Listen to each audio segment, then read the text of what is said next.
Hello? Hello, Christian Prince. Yes, my friend. Hello. This is Joseph Colden, Christian, and I left Islam. I converted to Islam. I have a YouTube channel.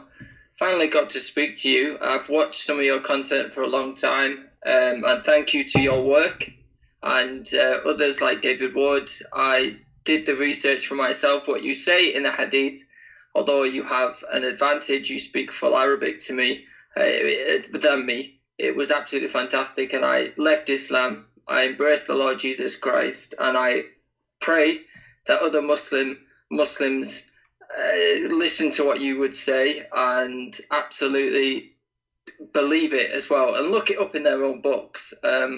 I owned the Hadith as well, so I just wanted to give you a quick call and encourage you and say God bless you for what you do. Thank you. But tell me a little bit as long now Muslims calling. I mean, why you decide to leave Islam? What happened?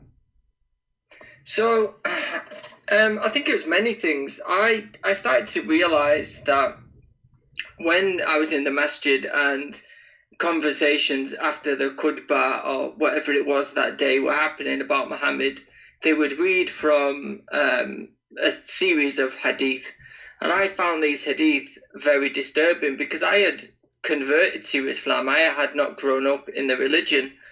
And I found that often when Muhammad is portrayed in many of the hadiths, I found that I wouldn't do half of the stuff that he did myself. The marriage to Aisha was disturbing, but by no means was that the most disturbing thing. Some of the gross things as well, like Aisha washing stains off Muhammad's clothes, and just some of the weird stuff. I started to think, wow, the violence in Islam, and how at the time this is just I converted 14 years ago, say, before the Islamic State and the Levant and all of How that how rose up. old how old you were when you converted to Islam?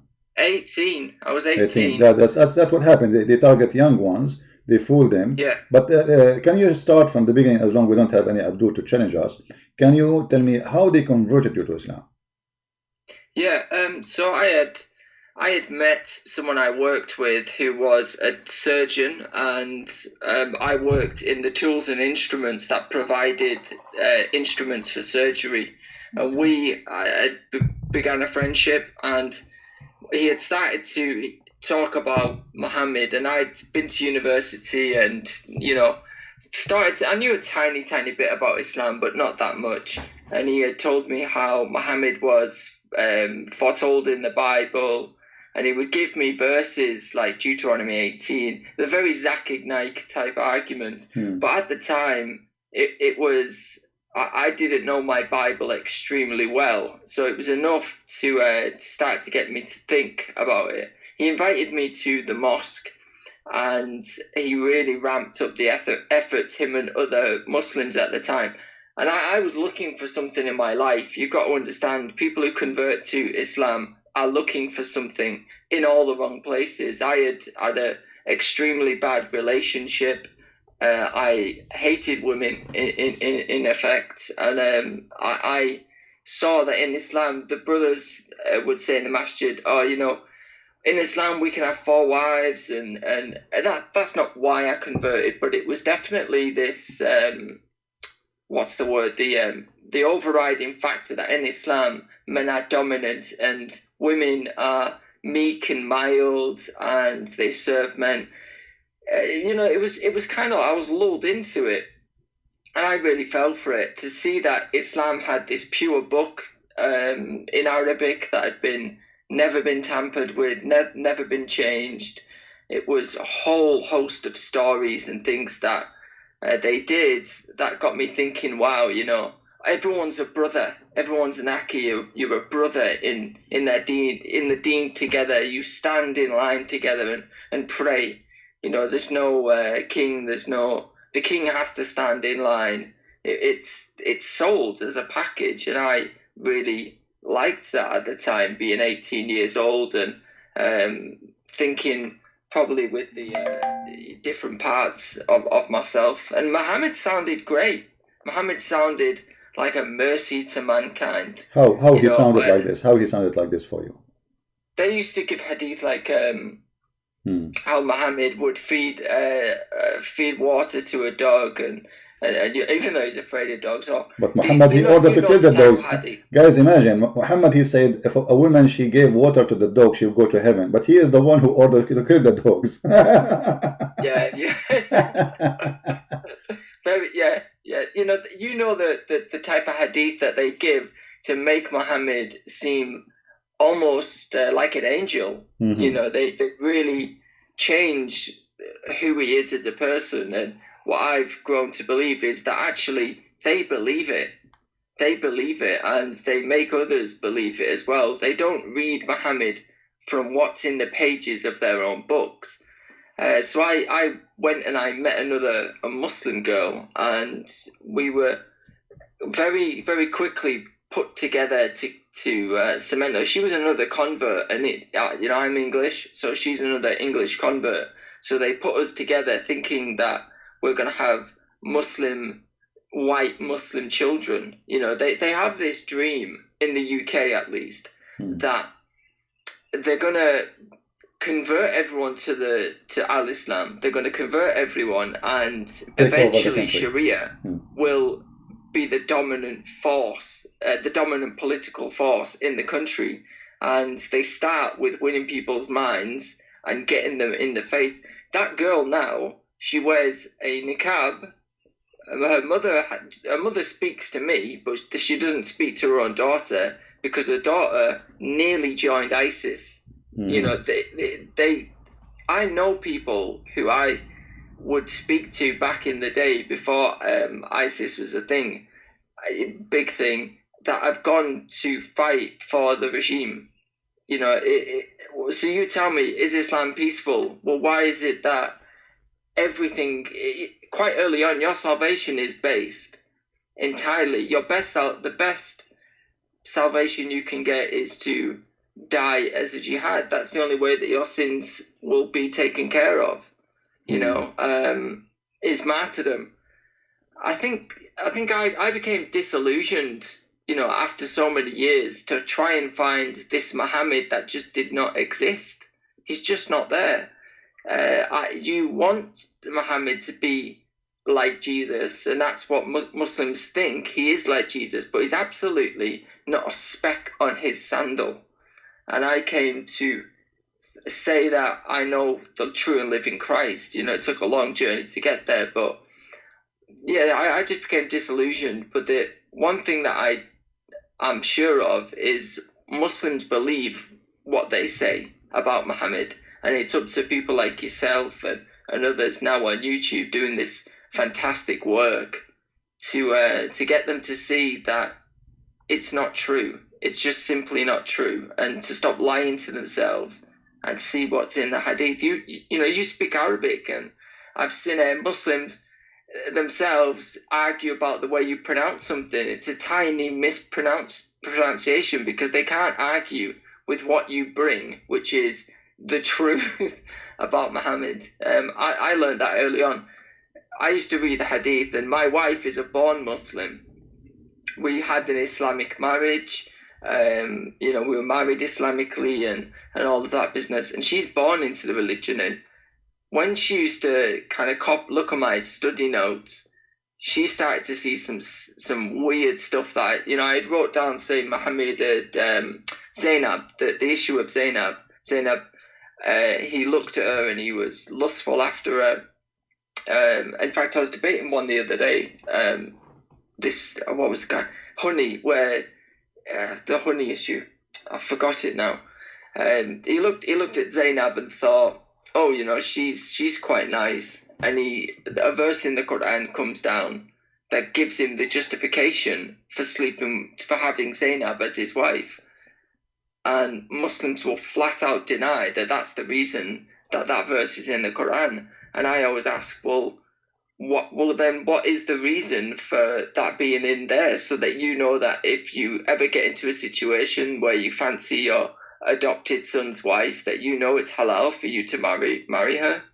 That's the only reason that God, in his divine word, gave that verse. He could have said any other thing like, don't kill each other, don't harm each other, don't rob from people. But he decided to say, don't marry your adopted son's wife if you fancy her.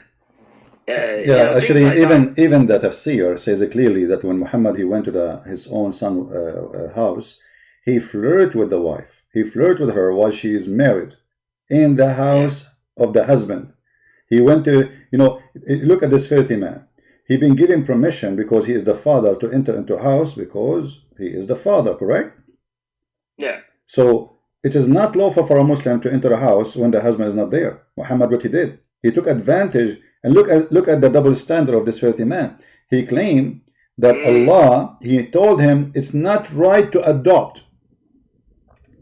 So all this time, Allah could not make a verse to say it's not right to adopt until he wanted to have sex with this woman. And how many, and why even, like, you have many wives, why you want to have sex with this woman specifically? Why Allah want to give her to you? Don't you have enough? The hadith says that she was a beautiful woman. Exactly. Sayyid even says, marry her, I'll give it to you. And Muslims will say, see how gentle Muhammad was. He said, keep your wife. Like it's some generous thing to do when he... No, but here the hypocrisy, because how you say to him, keep your wife, because Allah saying to him, you see, the verse in the Quran say clearly, Allah saying to him, why you say to him, keep your wife, when Allah told you that she is yours? So imagine, instead of Allah rebuking him, saying, shame on you, that you are a hypocrite. In the house of the man, you just flirt with the wife, and now you are saying to him, keep your wife? Which one is you? The one who want her, or the one who is saying keep? So the liar is claiming that nothing happened, that he did not go to the house, flirt with the wife, and the wife, she told him, she knew. But he want to look like he is a good guy. Keep your wife, man. Keep your wife. But the filthy man, he just came from the house of the guy. And actually, this guy, he never asked to divorce his wife until his wife, she told him that your father was here and he flirted with me. And even the tafsir says, فَفَطِنَ Zayd, which means Zayd, it's like in Arabic we say فَفَطِنَ, which means like he got it, he got it, like suddenly, oh, bong. This guy, he want my wife. So he went there and he said to him, please allow me to divorce her. And here you notice, a Muslim man, he do not need a permission from the Prophet to divorce his wife, correct? Correct. So why he is going to Muhammad asking for permission? Because Muhammad is still his father. Yeah. Correct? Well, absolutely. He's he knows that Muhammad, when the Prophet of Islam wants something, he's going to get it, and he's wanting to please his father. Exactly. Muhammad caused the divorce. It's there, and the issue that I was talking about with a Muslim the other day is when Muhammad was sleeping with Mary the Copt and in Hafsa's bed.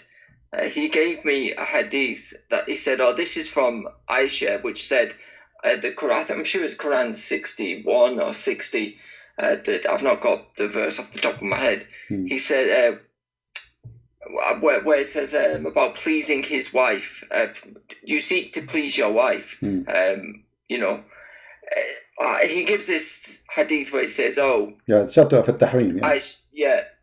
I've not got the verse to hand. Verse number 1. So he says, seek to please your wife. And the hadith that he gave was saying, Aisha says it was about honey. And I gave many of the hadith and evidence saying it's not about honey. This is about Muhammad sleeping with Mary the Copt in Hafsa's bed. Exactly. You know the verse that I'm talking about and the hadith that I'm referencing. Not very well, but I'm trying to think of it off the top of my head. Yeah, this is in their books. This is what their books saying, not us. We were not there. The only information we have about Muhammad is what Muslims says about Muhammad. And the second you quote for them what they themselves say about Muhammad, they refuse it. They pick and choose which ones they want, which is why I come to see that. My friend, okay, so you decide to leave Islam by yourself or somebody help you? to understand that this. I did it by myself. Okay, good. So what about your wife now? wife, Your wife, you said she is born as a Muslim, and now she gave her life to the Lord Jesus, amen to and that. we both Wonderful. are Christians. So yeah, it was a long road to kind of seeing the disillusionment with Muhammad, and seeing as well that many Muslims are actually sad. They're very, very sad. They have this Islam that's meant to be from heaven and perfect. It's, today your religion has been perfected for you, but really the religion is so far from perfect. It's obliterated the word perfect. It's not. It's horrible. And they're sad. And I used to see this in the mosque. Apart from, say, the jihadis that you used to get in the mosque, and every mosque has them, by the way, especially here in the UK, the terrorist sympathizers that want to establish Sharia because, they're a bit crazy like that. You have a lot of people that are disillusioned with Islam, and they're leaving in droves. It's weird. In the masjid, you used to try and find out how much the other Muslim believed what they were saying, and it was almost a competition to see who believed what they were saying, and many don't. My friend, from the UK, people asking me, my friend, people asking me for your channel. So if you don't mind, when you finish, if you can post your name, I know you cannot post a link, but you can show us your name in YouTube so people can click and subscribe to your channel. Because there's many they like to subscribe to your channel, maybe, if you don't mind. Yeah. I just wanted to, thank you and say your work and what you're doing online is fantastic. I've seen, so I just for a joke, me and my wife put on Fadi Responds, and we just sit there and have a chuckle at it, because it really is laughable, the fact that they can't deal with any of the real claims. And I used to go to the scholars, Sheikh Ijaz and other sheikhs, and ask them the questions that, I would say find in the books, and I'd say, why is this in the Quran? Why is this there? They had no answers, and in fact they used to try and change the question that I had asked them, and then say that they'd answered it. And I thought, wow, even the scholars know it, but they just don't want to tell the people it. And they're the gatekeepers. They're the gatekeepers, because a Muslim will say, when he asks questions, he will say to you, go to the scholars, go to the scholars. And you go to the scholars, and the scholars have no answers, and they can't keep people from leaving Islam. Praise God. And I hope we as Christians are willing to have them, because I come to realize how much I needed Jesus, and how much Jesus is the only one that can save, the only one that could ever save. It's my channel is just my name, Joseph, and then Joseph Colden, which is Coldon. Okay. So if you check that out. If you can, just after you finish, just say hello. This is in the chat, and then they can click at your name and they can subscribe to your channel. Well, my friend, thank you very much for having you. I'm happy that you left Islam. I'm happy for our sister in Christ, your wife. I pray that the Lord will bless you and bless your family and protect you. And sometime the devil, he think he hunted one of our kids, but our kid, he went there, and now he's hunting the devil. And not only that, he is saving from the house of the devil many, as would happen to your wife. So let us use your experience. So young people at the age of 18, like when you were 18 yourself, they will not be hunted by the trap of the garbage of Muhammad, for this is a trap of the devil. So you need to help them, and you need to use and warn people about how they try to fool you, like they use videos about science, as we are showing, etc. But Islam is far away from science. Islam far away from dignity. Islam far away from peace. Islam far away from anything they claim. Actually, here we go. My Skype is open. They use the science argument. I'll leave with the fact that they used to give me the books. I've kept every single one of them in my cupboard. I've got all of the books that I was given over the years. I've bought, just so that I can pull them out and say to people, this is what their books say, this is what they've tried to use, and this is how false it is. And how when they say science, the sperm is between this and or the world was round and things like that. It's garbage. It is absolute garbage. It's a fraud of a religion. The fact the Quran says clearly the earth yeah. is flat. The earth is flat, and Muhammad, he made it clear that the sperm stay alive for 40 nights, 40 days, and I can show it right now. You know, we don't make things up. You see, they make things up, and they are, because they are following the devil.